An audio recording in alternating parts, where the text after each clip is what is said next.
Yo, what's up mga Kadoy TV Sports? Welcome back dito sa ating malupitan channel. Ng mga bilisang topic lamang po muna natin. Yan na po, ang bakbakan pong gilas at na New Zealand Tall Blacks, alright? And of course, sa inyong mga paborito kong mga pa-shoutout. Bago po yan, magpapasalamat po muna ako sa mga bumati sa akin. Salamat po. And of course, sa mga followers po natin, 8K. Alright, at sa YouTube po natin, maraming salamat. Itong mga to, ang ayaw ma-fake news kaya nandito. Kaya kayong lahat, ang dami na po, mismo na pong spin.ph, no? Nag-report na, tinapik na rin nila ang mga fake news, no, na naglilipa na. Kaya pipiliin nyo ang panonoodin nyo, no? Follow, subscribe na. Dito, subok na to. Hindi ako mismo nagsasalita niyan, Nandyan ang testimonials. Alright, dito na po tayo sa ating gustong pag-usapan. Gilas, Tall Blacks, sino man nanalo? Comment na po. Okay, shoutout na po tayo. Hindi, joke lang. Okay, so makakatandaan nyo po ang malupitang drama. Okay, bago po nagsimula. Ito na po ang final stage. Kalimutan ng lahat, no? Lalo na po yung ibang mga paninira sa mga player. Kaya mukhang pera daw, no? Wag na po ng ganun. Hayaan po natin yung player, di po ba? At antayin na lang natin ang katotohanan ng lumabas, okay? Basta tayo huminahon, manahimik, alright? Ngayon, we have what? May laban tayo pagdating sa height. Meron po tayong Twin Towers 6'11". Si 6'11 na natin dahil mga 6'11 na itong mga to, si QMB at si Pajardo. Okay, sila po ang nasa ilalim natin, hindi na tayo dehado sa rebounds. Okay. Ang kailangan lang natin dyan, yung consistency sa depensa, no? At yung flow po ng offense natin. Alright, dahil dyan tayo bibirahin ng gusto kasi sanay po sa international type of game ito pong New Zealand, no? Ano yung international type of play? Yan po yung mga walang mga lopos-lopos dyan. Yung mga traditional, no, na napapanood natin sa PBA. Most po dyan, makikita nyo mga sentro, babato ng 3-point shots, yung mga bilisang pasa, no, walang masyadong isolation plays, hindi, lahat yan, iikot yung bola. Okay, so alam naman na ng Gilas yan nakapanalo na sila malalakas na team na yung tinalo nila So naniniwala ako na may chance sila dito sa Tall Blacks, no. Ganun din pag nakalaban nila ang Australia, no? It's just a matter of execution at familiarity, no? Alright, sa sistema. Yan po yung mahalaga sa ginagawa dito nila Coach Tinko, hindi po ba?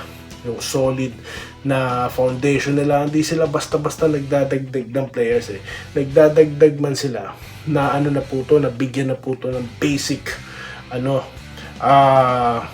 information about sa kanilang sistema, katulad po ni Gomez Deliano, di po ba? Okay, so sino pa ba ang mga asahan dyan ng Gilas? Of course, sino ba ang first five sa tingin ni Doy TV Sports? Well, nandyan si Brownlee, nandyan si Twin Towers, na si Pajardo QMB, okay, guard, Thompson, and of course, Papa Dwight. 5 na kagad yan, okay? Then, off the bench, meron kang scoring champion, meron ka dyan CJ Perez, di po ba? Meron pa dyan QQ or New QQ. Si Kimbao nandyan, of course, yung mga natin, mga imports natin, no? Okay, AJ Edu nandyan din, di po ba? And of course, Juan Gomez Deliano, no? So yan po ang mga panapanabik na panoorin dyan po sa bakbakan ng Gilas at Tall Blacks. Kaya po, I'm confident, kaya po natin. Alright? Okay? Okay pa po ba tayo dyan? So comment na po kayo, shoutout na po tayo. Okay, mabilisan na lang po ito guys. Dito tayo kay Sir Abraham Portillo. Pa-shoutout po idol sa asawa ko at mga anak po ni Sir Abraham na si Rosalinda, Roselyn, Rafael at Armin. Shoutout po sa pamilya po Portillo, no? Mabuhay po kay Sir. Okay, dito tayo kay Adonis Di Mabilis. Daldal mo boy, di ka ba naman... Ay no, hirap nang magsalita ng hindi maganda. Pero ayoko na sagutin yan. Dito tayo, nagkaroon pala ng tune-up game ang TNT at Gilas Lodi. Nahirapan sila kay Bonbon. Sir, fake news yan. Mismo si Jolas na po nagsabi, no? Yan po ay galing sa spin kasi inulat na rin ng spin yung mga kung ano nung fake news na naglalabasan, no? Kundi po kayo informed, sir, no? Karamihan po sa mga followers at subscribers ni Doy TV hindi po nape-fake news, no? Kaya sinagot ko po yan, sir. Sa Reels nga lang, sa Facebook, no? Naka-follow na po ba kayo? No, fake news po yan, garantisado 100% dahil hindi po nangyari yan. Okay? Alright, dito tayo kay Roderick Rodriguez. Boss Doy, hindi na ako naniniwala sa content ng ibang vlogger. Lalo na pag-trade ang content dahil sigurado fake news. Yan nga po. O, di ba? Abraham Portillo, nanonood lang sa'yo na nanonood yung ibang vlogger kasi hindi ka fake news magbalita. Salamat po, sir. Late ka na, Boy TV. Naunahan ka na ni na late ka na. Alam nyo, hindi ako nakikipag-unahan. Ganina ka pa no? Hindi ako nakikipag-unahan. Wala akong pakialam. Unang-una, di naman ako reporter. Nagko-komento ako. At wala akong pakialam kung mauna sila. Dito tayo kay Ben Hapin Hapayan. Hindi na ibalita ng mga fake news vloggers ng 3-team trade na yan. Hindi po naamoy ng source, no? Hindi po yan. Sabi ko naman sa inyo, Idol, nagkasala ako, nakapanood ako sa fake news. Reynilo Junior Manalo. Excited na kasi ako sa start ng PBA. Pero alam ko, mga nagkakalat sila ng lagim, panliligaw, pananalasa, silang lahat. Wala kasi masyado vlogs kaya hindi ako makatiis nakapanood sa kanila. Pasensya na. Huwag nyo panoorin mga yan. Alright. Okay. Kaya po, minsan ako nagko-content, no? Actually, araw-araw naman. Nag-update po ako sa inyo, no? Kung wala pong bagong update, katulad po ng 3-team trade, wala pong update, ibig sabihin, no? Wala pong impormasyon. Okay, na legit.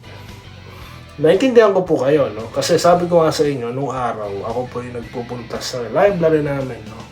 Secondary pa lang ako, no? Nagbabasa po ako ng mga diaryo, puro sports lahat yan, no?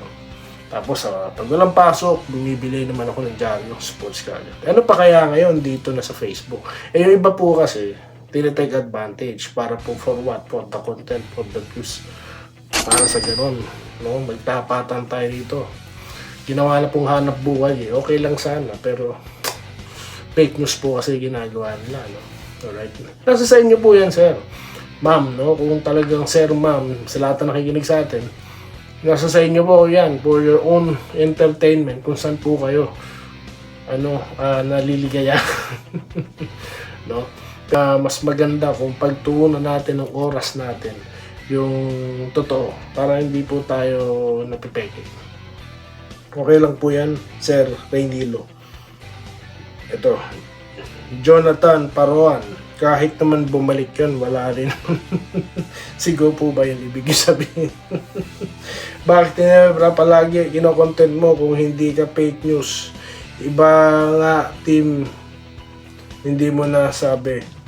Sir, di po ko yung inform. Nandiyan na po sa thumbnail, Ginebra channel po ito. Okay. Shoutout po kay Edwin Role. Andrew dapat makuha, Slaughter. Justin Chua. Alam nyo, kukuha rin lang kayo na 6'7", 6'6". Wag na po nung kumuha Ginebra. Kaya nga, nandyan na si Rosario, nandyan na si Torres. Pero sakit mo ng katawan ng inaabot ng mga yan. Kasi nga, alanganin yung heights nila. No, yung mga suggestion nyo, sir, no? Wala po, hindi, kundi rin lang Slaughter, kundi rin lang QMB, no? Wag na lang pong gumawa, no? Si Torres na lang po tayo at least. Meron tayong tira sa labas, no? Ang sarap pong makipag-usap dito sa inyo, no? Okay, Yam. Ito si Ma'am Yam. Sir Doy, sabi ni... Sino po yun? Alam nyo, nakikita ko po, no? Tinapik ko na yan, eh. Masyado po sa hype kay Bonbon. Okay. Meron pa nga diyang nagsasabi ano daw, si Bolbol daw ang magsasalba ng PBA. Oo, nyo naman. Sa totoo lang. No? Ito, komento ko lang, sorry kung masasaktan kayo. Pero, ang OA naman po ng ganun. No? Wala lang. Yun na reaction ko, no? Okay. So, antayin na lang po natin, no? Ako naman dito, nagko-komento lang ako kung ano nang nangyayari dyan. Pero, ayun. Masyado na pong hype. So, maraming salamat po sa inyo lahat sa patuloy na nanonood kay Doy TV Sports. Okay? So, magkita-kita po tayo sa susunod na video content dito lamang sa Malupitang channel natin, no? So, yun lamang po. Maraming salamat po sa mga hindi po nabanggit, Sir Josh Pineda, Minerva Nimba, Vincent Nava, Wenceslao Hapon, Sir Archie Makirang, Sir Tolit Stalag, sa inyo lahat, maraming salamat. Magkikita-kita po tayo sa susunod na video content dito lamang sa ating Malupitang channel, Doy TV Sports. Muli, maraming salamat. Good luck! Gilas, Pilipinas! Salamat po sa panonood. Subscribe na para sa mga susunod na basketball at boxing videos.